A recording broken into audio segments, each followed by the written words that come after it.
Hello, happy people, and welcome to Office ADHD.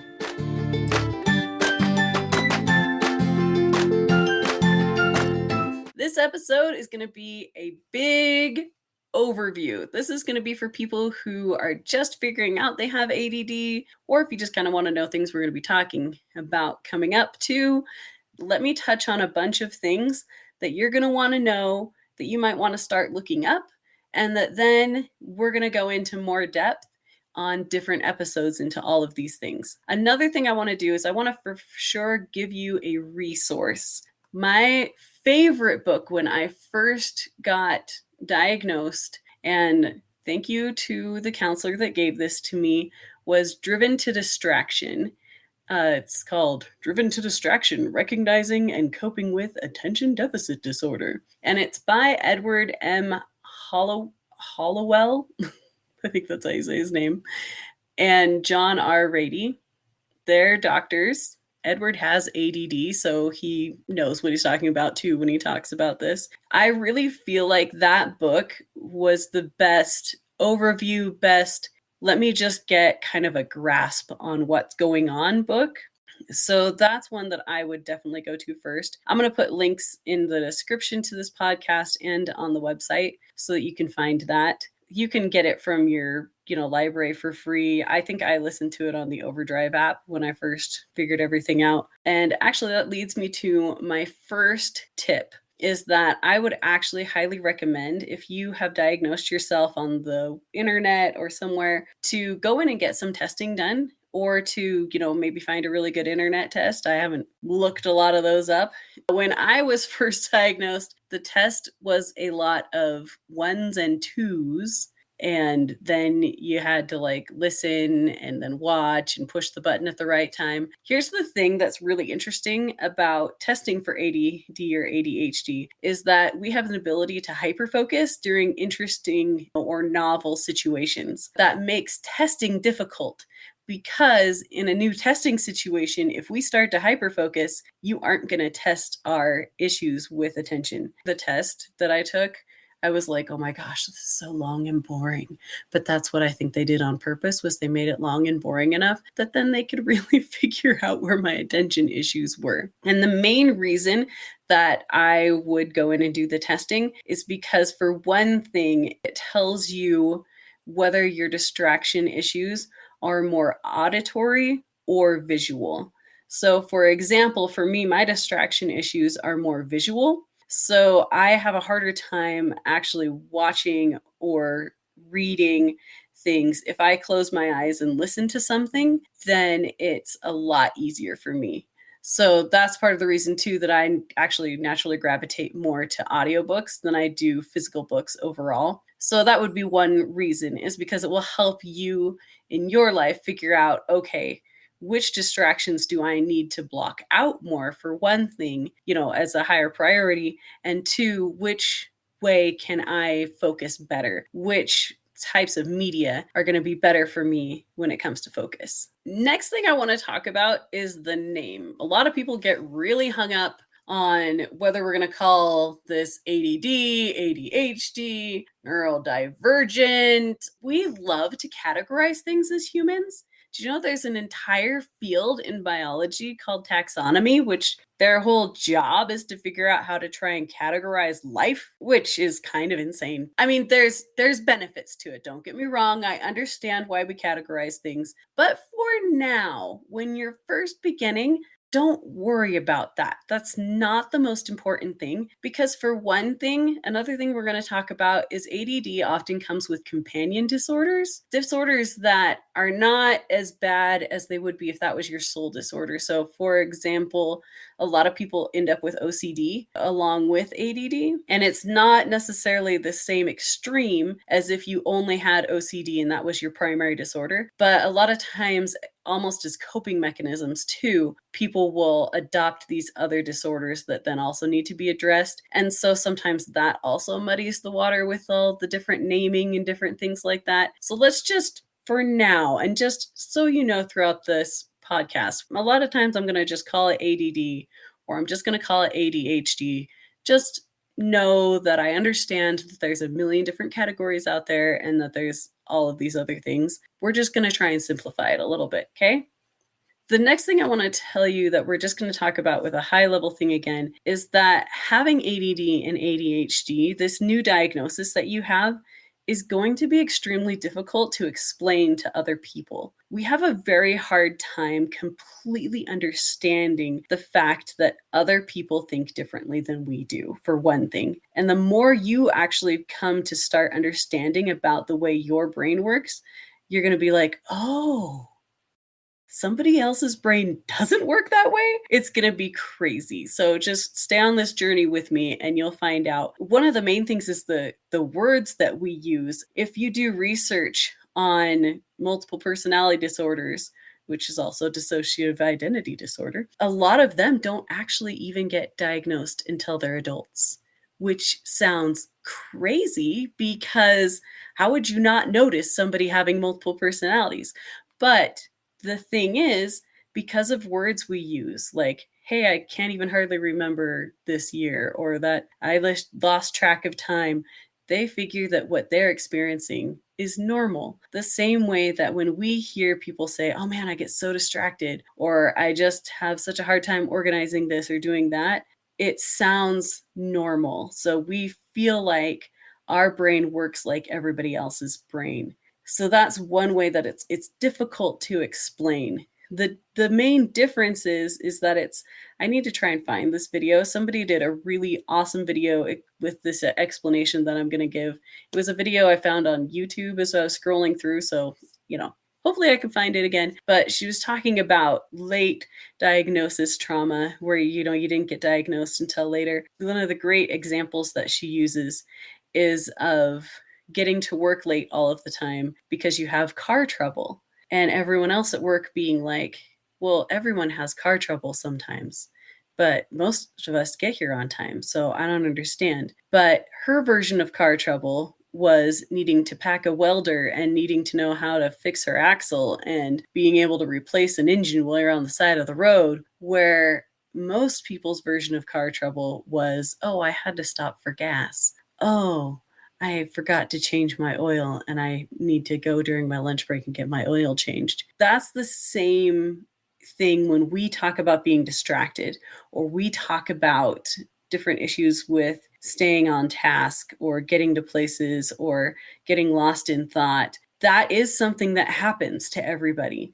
But for us, it's at a much different level. And so that's where it can be difficult to explain. The other reason it can be difficult to explain is because since ADD is hereditary, this is something you're born with, it's a gene, there is a high likelihood that one or more of your parents or your family members also have this, and they've been dealing with it without realizing as well. So when you even explain to them and they even fully understand what you're talking about, they would have to accept the fact that they have ADD as well to fully accept you.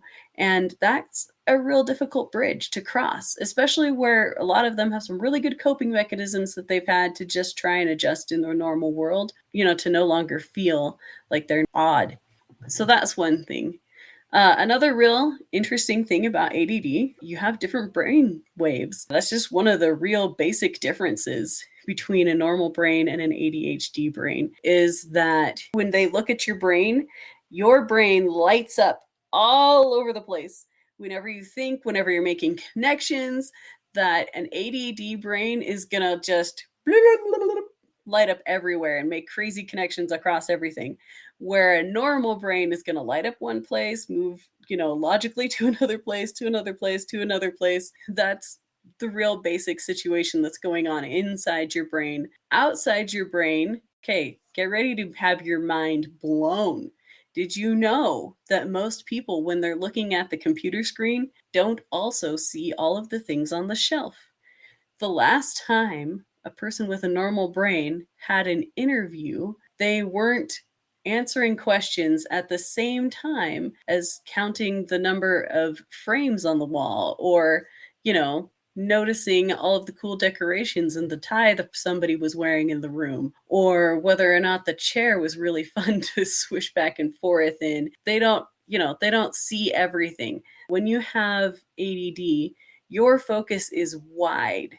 You see lots of things all at once, and you're trying to take all of that in all at once, which is also one of your problems with organization and doing a lot of things. It's a great superpower we're going to talk about, but it's something we have to learn to work with. You're trying to take in everything all at the same time, whereas a normal brain naturally focuses on, one or two individual things at a time.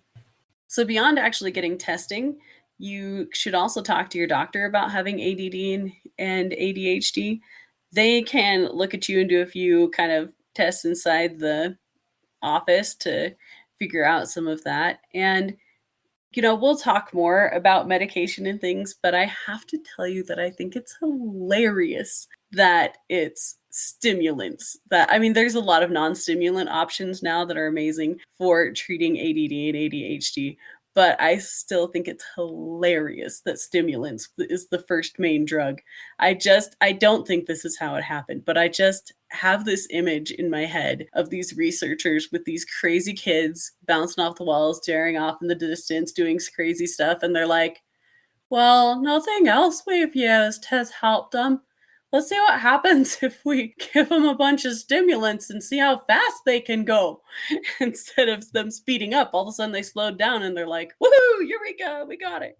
So anyway, that's just funny image that I keep in my head. And I think I haven't researched the way when they first figured out stimulants just yet because I like that image. Anyway, one of the things that's very interesting is actually, as a person with ADD, you are very prone to addiction, which is something that you need to be very careful of. You are very prone to addictive behaviors. So, whether that's gambling, drugs, drinking, video games, anything, you are prone to addictive behaviors, and you need to watch out for that with yourself. So, don't start anything you don't want to keep doing, for one thing. But the interesting thing is that you can't get addicted to the ADD medication.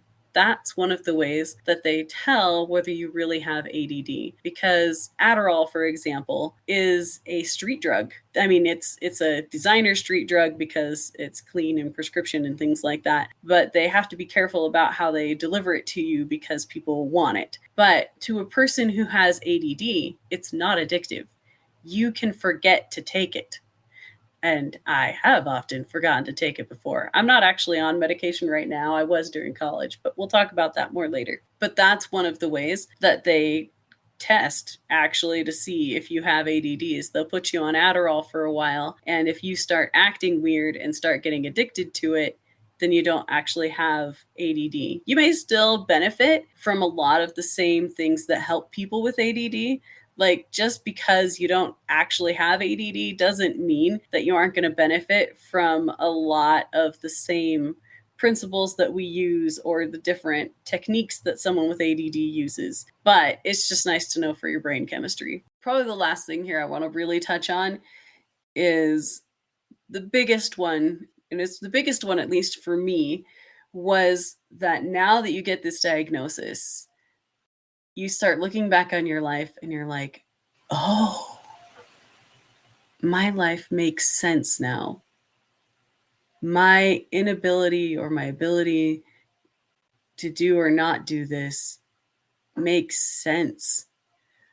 I wasn't just a terrible person or lazy or just like, there's a reason why this was. There's a reason behind all of those things that made my life hard or that made other things easy. Or, there's just all of the sudden so many things make so much sense. And there's so much just, it felt like this weight of guilt and just awful things that I had wondered and thought about myself started to lift, that I didn't have to carry that. The burden of trying to be normal when you aren't. And that was huge. That is huge. And you're going to need to take some time and really sit with that. You'll need to understand too that as you're going through that process of saying, oh, that was because of my ADD. Oh, that happened because I have ADD. Oh, I do this because I have ADD. That the people around you are going to be like, well, everything's not because of your ADD. And you can't blame ADD on everything. Right now, you can.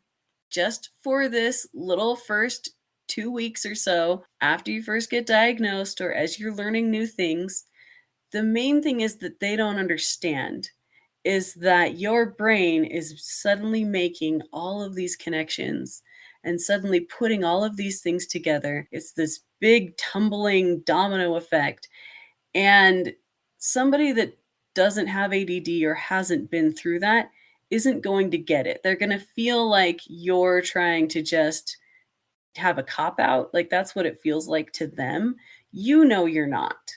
And you aren't. You really can blame all of those things on the fact that, oh my gosh, I'm not a normal person and I don't think like a normal person. You're still cool. Don't get me wrong. We're going to talk about that. But it's okay to have this time where you realize all of the things that ADD has affected throughout your entire life. And that's part of the reason too that we have the website, that I want it to be a blog, is so that you guys can put down comments, you can say things, and it'll be a safe place for that sort of stuff. But just know that even if other people don't completely understand, this is a good time for you to sit with that and to just fully understand those things. One thing that I really want to caution you about, and I just want you to fully understand, is that the people who love you, and they did love you. They didn't know. We're going to talk about processing some of those feelings and different things of being misunderstood. And people said and did things based on the knowledge that they had at the time, based on the knowledge that they had from where they grew up, or the ways they were treated, or the ways they were forced to comply. And they would never have hurt you if they knew. They didn't know. So as you're going through that, and just keep that in mind as you bring things up with people that knew you when you were younger and different things, it's going to be a big reveal to them too as they come to accept who you are. They didn't mean anything, as far as they didn't mean to do anything that would have ever hurt you. And we'll talk about that more, but just keep that in mind too as you're going through these things. And that's where we're going to leave things today. I feel like that's enough of an overview for you guys to start with. I don't like to make our episodes too long because I want you to actually be able to apply some of the things that we talk about. And I want you to be able to go out and find that book and get a little more of a full story from them too to start with.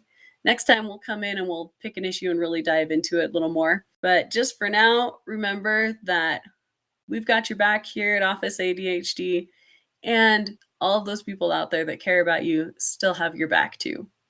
Talk to you later and have a great day. As always, thanks so much for listening.